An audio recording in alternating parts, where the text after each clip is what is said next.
भारत की स्थलाकृतिक बनावट के अंतर्गत भारत की एक मुख्य स्थलाकृतिक इकाई अर्थात उत्तर का वृहत मैदान great plains of north India का अध्ययन करेंगे।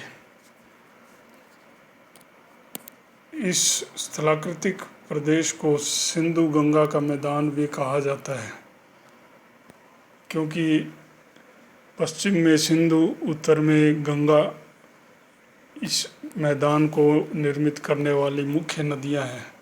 हालांकि पूर्वोत्तर भारत में ब्रह्मपुत्र समान रूप से महत्वपूर्ण है।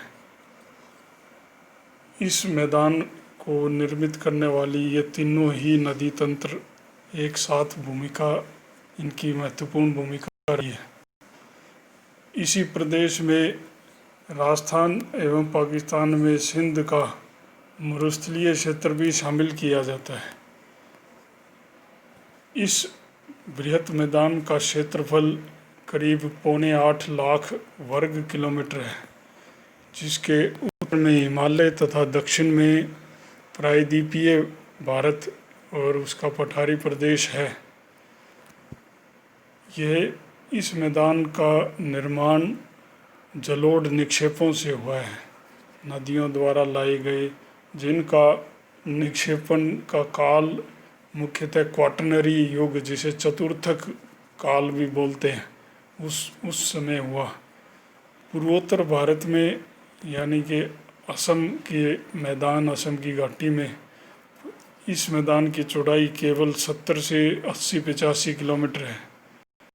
बंगाल तक आते आते इसकी चौड़ाई 400 किलोमीटर हो जाती है, जबकि उत्तरी भारत में यह करीब 300 किलोमीटर लंबा है, 300 किलोमीटर की चौड़ाई में है। पश्चिमी भारत व पाकिस्तान में यह सर्वाधिक चौड़ा है, अर्थात 500 किलोमीटर तक इसकी चौड़ाई पाई जाती है। भूकंपीय लहरों की संरचना के आधार पर किए गए अध्ययनों से इस मैदान में जलोढ़ निक्षेपों की मोटाई 6 किलोमीटर तक पाई गई है। इस वृहत मैदान की उत्तर भारत के वृहत मैदानों की उत्पत्ति के विषय में अलग अलग लोगों के विभिन्न मत प्रचलित हैं। ऑस्ट्रिया के प्रसिद्ध भूगर्भशास्त्री एडवर्ड स्वेस के अनुसार उत्तरी मैदान हिमालय के सामने स्थित गहरा भाग या फोरडिप था, जिसका स्वरूप एक समभिनति अर्थात नीचे दबा हुआ सिंक्लिनोडियम भी कहते हैं, उस रूप में था। इसका मंद ढाल उत्तर की ओर तथा तीव्र ढाल दक्षिण की ओर था। यह अपने आधार तल पर कठोर बनी बेस लेवल पर के बेस लेवल पर कठोर चट्टानें, जिनसे प्रायद्वीपीय भारत के पठार का निर्माण हुआ है, वो चट्टानें इसके नीचे अभी भी पाई जाती हैं। इस प्रदेश को हिमालय से आने वाली नदियों ने अपने जलोढ़ के निक्षेपों से बनाया, यानी कि जलोढ़ निक्षेप जो नदियों के द्वारा लाए गए थे, उनका लंबे समय तक जमा होते रहने से ये मैदान बना। दूसरे भूगर्भशास्त्री हैं जिनका नाम है सिडनी बुरार्ड। उनके अनुसार हिमालय के निर्माण के समय एक भ्रंश घाटी बनी। इस घाटी में 2 समानांतर भ्रंश उत्पन्न हुए। भ्रंश यानी विस्तृत दरारें, पहली उत्तर में शिवालिक श्रेणी के सहारे तथा दूसरा प्रायद्वीपीय पठार की तरफ दक्षिण की ओर, और इनके मध्य की भूमि में अवतलन हुआ। अवतलन से बनी इस घाटी में नदियों द्वारा निक्षेपित अवसादों के इकट्ठे होने से इस मैदान की रचना हुई। तीसरा जो मत है वो है ओल्डहैम का। उनके अनुसार इस मैदान का जो फर्श है वो प्रायद्वीप के उत्तरी सिरे से हिमालय की तरफ लगातार ढाल लिए हुए है उत्तरी भाग में इसकी गहराई 5-6 किलोमीटर तक बढ़ जाती है। इतना ढाल वाला और इस प्रकार से निर्मित संरचना वाला कभी भ्रंश घाटी नहीं हो सकती, ऐसा विचार ओल्डहम का था। आजकल के मतों के अनुसार यह प्रदेश पृथ्वी की पपड़ी यानी क्रस्ट में अवतलन से बना है।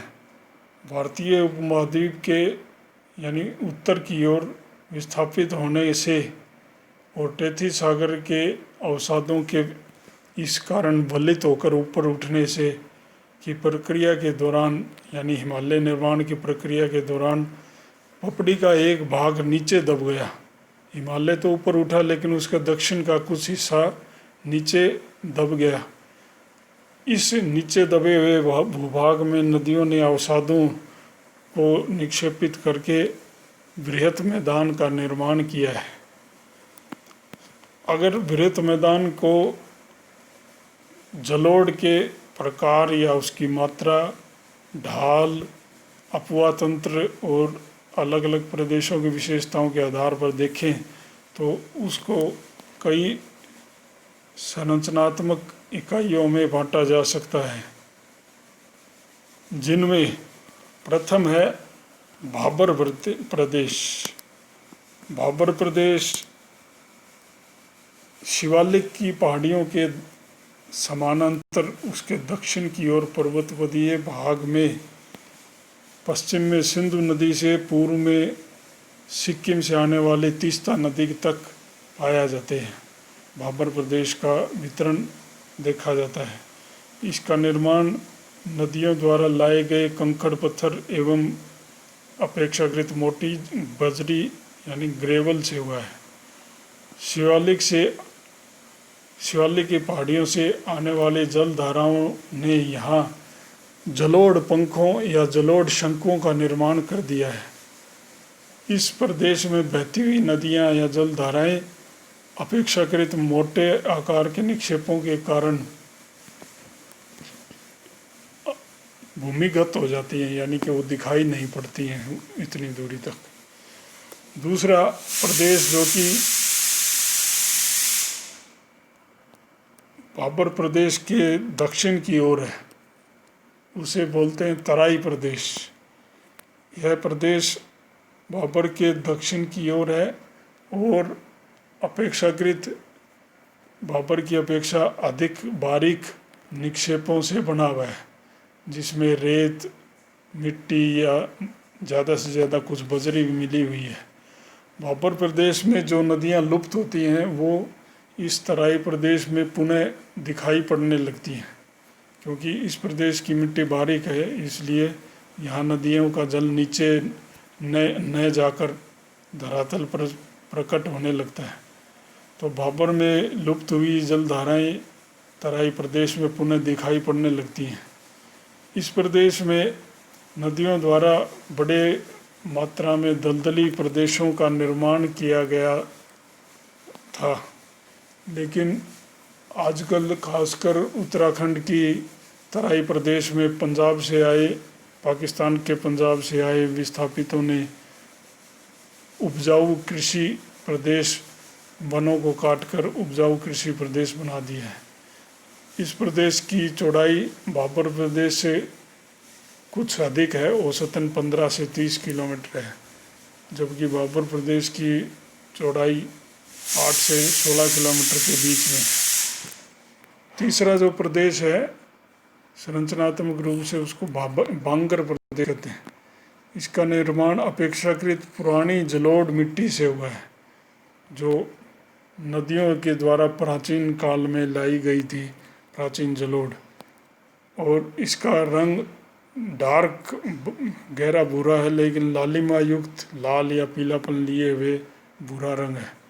मृदा में कैल्शियम कार्बोनेट यानी चूना कह सकते हैं सामान्य भाषा में, उसकी अशुद्ध कैल्शियम कार्बोनेट की गांठें पाई जाती हैं, जिन्हें कंकर कहते हैं आम भाषा में।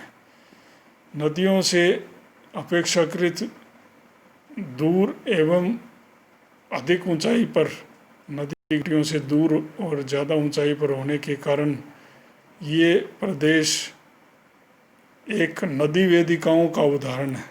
नदी वेदिकाएं आप जानते हैं, पहले नदी के आसपास के क्षेत्र कम ऊंचाई के होते हैं और नदी से दूर जाने पर अधिक ऊंचाई के क्षेत्र हो जाते हैं जो प्राचीन होते हैं।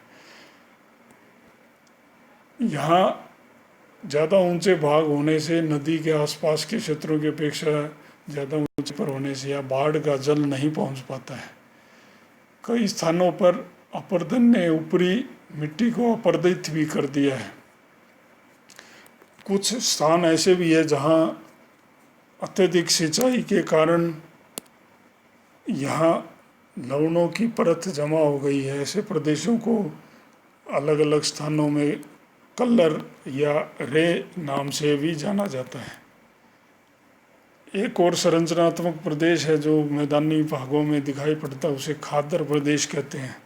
ये नदियों के अपेक्षाकृत आसपास स्थित होता है, इसलिए नदियों द्वारा लाए गए जो जलोढ़ निक्षेप हैं, सिल्ट, जो बाढ़ के समय लगभग प्रतिवर्ष निक्षेपित होते हैं, उन नए जलोढ़ निक्षेपों से खादर प्रदेश का निर्माण होता है।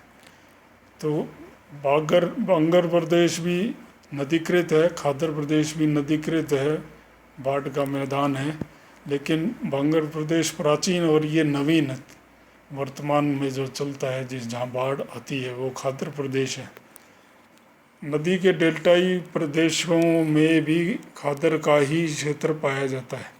बंगाल के डेल्टा क्षेत्र में जो स्थलाकृतिक दृष्टि से देखें तो जो उच्च भूमियाँ हैं उनको स्थानीय रूप से चार कहा जाता है, जबकि दलदली भूमियों को जो अपेक्षाकृत कम ऊंचाई वाली है उनको बिल कहते हैं।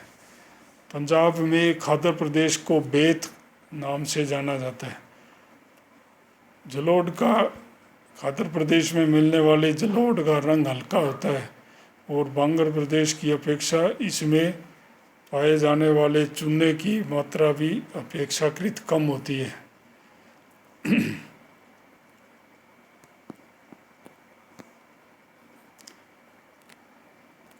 ये भारत का धरातलीय प्रदेश को दिखलाने वाला मानचित्र है, जिसमें दक्षिणी पठार या प्रायद्वीपीय पठार त्रिभुज की आकृति में दक्षिण में है और हिमालय प्रदेश उत्तर पश्चिम से लेकर पूर्वोत्तर भारत तक है। लेकिन जो मैदानी प्रदेश है, उत्तरी भारत का मैदान, ये इन दोनों प्रदेशों के बीच में जो स्थित है उसको कहते हैं। पूर्वोत्तर में अरुणाचल की पहाड़ियों और मेघालय के पठार एवं पहाड़ियों के बीच में जो संकरा मैदान है उसे हम असम का मैदान या असम की घाटी बोलते हैं।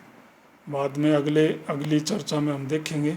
उसके बाद ये बंगाल का मैदान आ जाता है, फिर बिहार और यूपी का मैदानी प्रदेश जिसे गंगा का मैदान कहते हैं, और फिर भारतीय पंजाब के सतलज रावी ब्यास का मैदानी प्रदेश, और पाकिस्तान में सिंधु और उसकी सहायक नदियों का मैदानी प्रदेश, और भारत के राजस्थान की तरफ मरुस्थलीय प्रदेश। तो ये सारा प्रायद्वीपीय भारत और उत्तर के पर्वतीय प्रदेश के बीच का जो क्षेत्र है उसे वृहत उत्तरी मैदानों के अंतर्गत हम शामिल करते हैं।